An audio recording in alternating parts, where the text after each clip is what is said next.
Hannity Show. All right, thanks, Scott Shannon. Welcome aboard. Glad you're with us from Pittsburgh and FM News Talk 104.7 WPGB. It's the Sean Hannity Show as we head to beautiful Wasilla, Alaska, where I understand the temperatures were, 10 or 20 below zero last week. Former Alaska Governor Sarah Palin. How are you, Governor? I'm doing great, and Sean, it's warm enough today to snow, so we're thankful that it warmed up a little bit. Now we have a beautiful another white coating of this land. This is so, it's for people listening right now in Fort Myers, Florida, Miami, Florida, Tampa, Florida, they're saying it's warm enough to snow. I don't think they fully grasp how cold it gets up there. And maybe how long the winter lasts. You know, we go from October until April or May, and but summertime makes up for the cold and the dark. It's really gorgeous year-round, and there's lots to do in this great outdoors, lots of fresh air. At its worst, how many hours of light do you get on any given day? Well, you know, solstice, December 21st, it'll be dark most of the time, especially up north. The sun doesn't come up in the very northern regions of Alaska for 60 days. It's dark continually, at least down here in the southern parts of Alaska. We have in the middle of the day daylight, so you can still get out and about and do your normal duties. So kids will go to school and it's dark outside, and they'll get home and it's dark outside. That's right. So we never tell our kids in the summertime, come in before it's dark, or you'll never see your kids because it won't get dark in the summer. And wintertime, you don't say that either. Otherwise, they'd be indoors the whole time. Oh, that's funny. Well, anyway, it's great to have you back. You were on last night just before we had Herman Cain on in his interview, and I wanted to get your take on it. What do you think?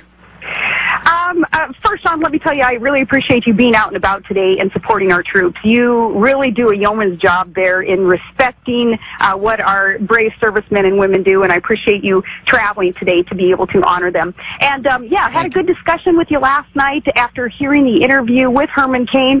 A lot of people just do not know what to believe. There's, I don't know, to put it bluntly, I guess, some kind of sketchy rationale and dismissals and excuses on both sides of this allegation of this affair. And like I told last night, if these are false accusations, then that false accuser is absolutely despicable and trying to ruin a good man.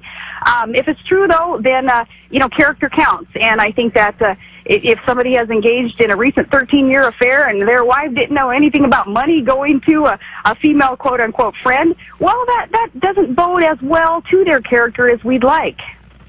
Well, it seems to me, and I brought this up with Herman last night, and he said, well, I don't think this is the time to play detective, and I don't know. I don't know if he was giving me a legal answer.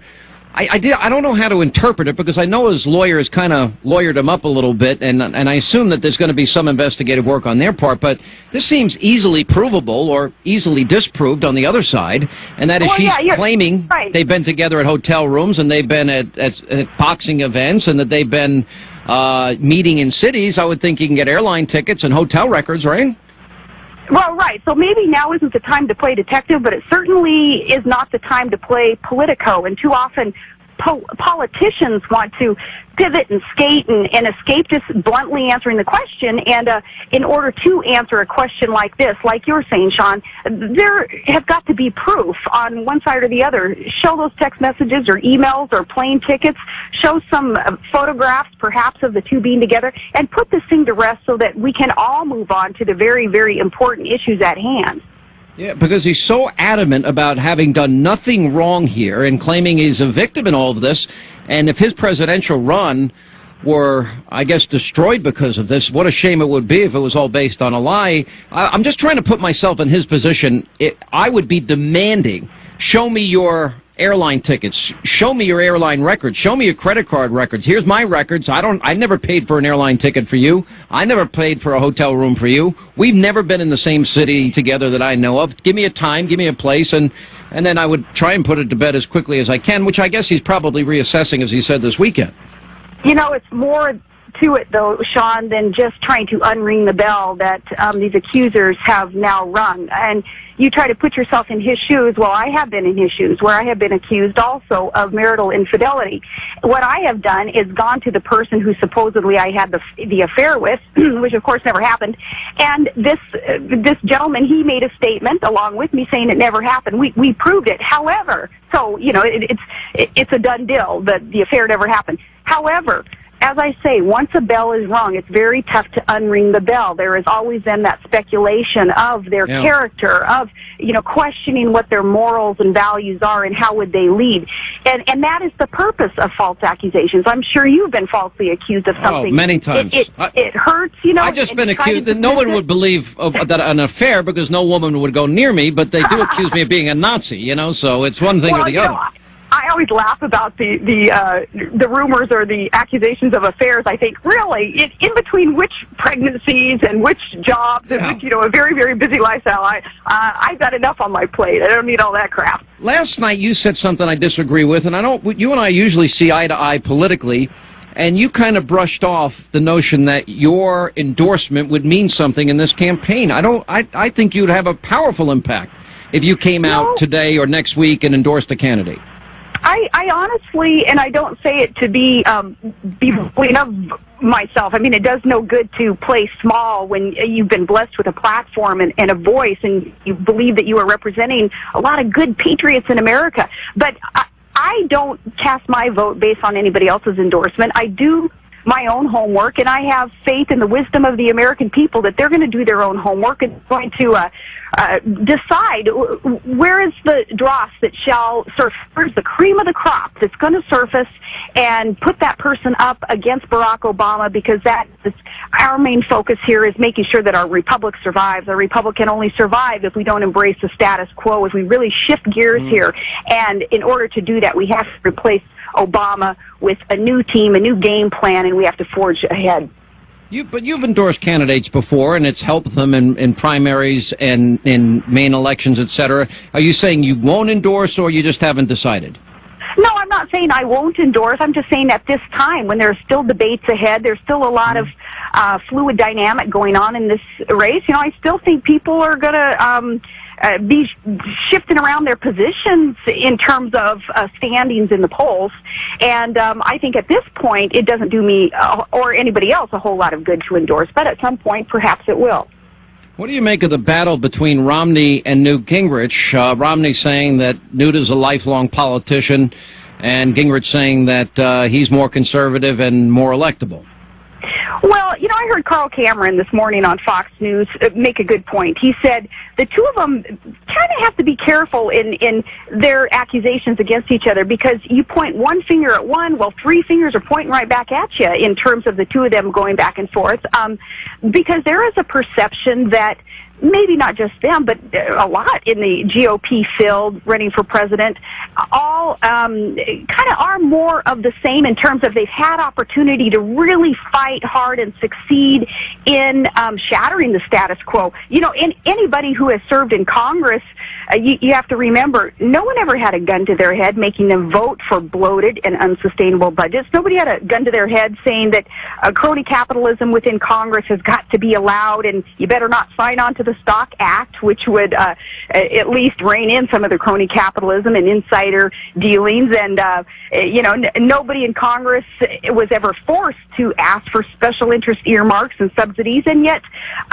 look at where we are today as a country. Under congressional leadership over all these years, we are in an unsustainable economic position in government that has grown too large, and it's really quashed the private sector and our entrepreneurial spirit. Now, that isn't speaking only of, say, those who have been in Congress like Bachmann or Gingrich, but others who have been in positions of power and authority in our nation in their leadership roles, whether as a governor or in different positions. If they do not have a track record of fighting hard for reform and taking the shots and having to take on their own party at many junctures in order to put government back on the side of the people, well, then there is that perception that, oh gosh, they all represent kind of the status quo and we really need somebody to shake it up. So I don't mind this kind of back and forth wordsmanship battle between Romney and Gingrich. It's good because it's going to be able to allow us to, and the media, to vet the candidates. But they have to remember that what we're looking for is not the nitpicking amongst each other, but the focus on turning things around in this country, making sure Obama's a one-term president, and getting the country back on the right track with private sector progress. What do you make of the polls? The latest poll numbers, for example, has Newt with a significant lead in the 30s, Romney at about 19%. Romney's been steady throughout the entire process. Newt has just had a recent ascendancy. Polls show him up in Iowa, Florida, South Carolina. It's very close in New Hampshire. Do you think he's able to sustain it? And do you think what do you make of Romney's consistency and maybe the fact that he hasn't broken out? I think Newt's ascendancy is indicative of Americans really paying attention and being serious about these very serious times, because Newt is a serious candidate.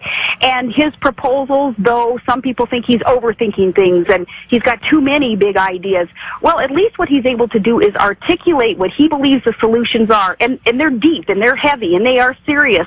And people are appreciating that, though. They don't want some superficiality and some, gee, I'm in it just to get my name out there and, sell books and have a good time and get some publicity. No, we want a serious candidate. And to me, personally, I think Newt represents that seriousness.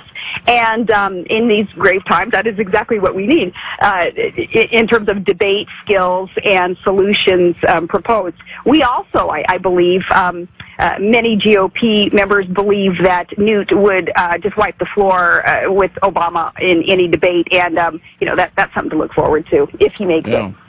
What do you think of some of the other candidates? And I know that you are in a position like you know all these people, and I like all of them. You even mentioned last night, I like Ron Paul's $1 trillion immediate cut to the budget.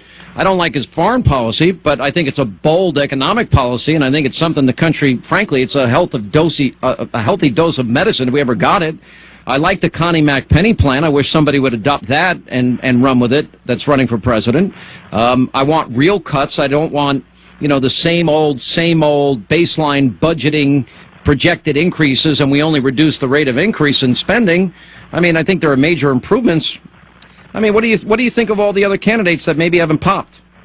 My number one criteria in terms of deciding who I would like to see rise even further in the polls is the ideological consistency that I look for. I don't like flip-floppers. I don't know how they can sleep at night if they have so fundamentally changed on a position in just a matter of a couple of years, perhaps. So when you look at the consistency, you can see in Ron Paul and Rick Santorum that steady, passionate resolve with their issues. You don't have to believe in every one of their issues. Like you and I spoke of Ron Paul, domestic spending, he's right on. He's facing reality. Some of his foreign policies kind of scare me, but he has been consistent. Santorum's been consistent. On the other hand, you have passionate individuals like Michelle Bachmann, who has, she hasn't been in Congress long, but in those years that she's been in Congress, and in fact, you got to pretty much take off another year of her congressional record because she's been running for office for this long. But in those few years in Congress, she has fought hard for some social issues that she really believes in, and I can respect that. Rick Perry as the governor, I like governors. I know that they are on the front lines, and it is on a state level and a local level that we're really going to see the positive pro-growth private sector changes that we need in the country. We're not going to get that out of Congress. Look what Congress has done over these decades. They've perpetuated problems. It's on the local level and state level that we've seen solutions, and so I respect a governor like Rick Perry who has implemented solutions.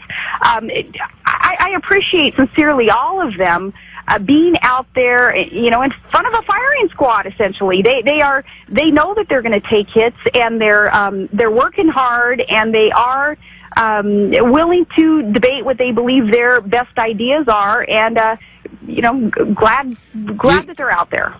Last question. You don't believe it, right? You think one of these other candidates can emerge if it comes down to Newt versus Romney. Are you happy with that choice?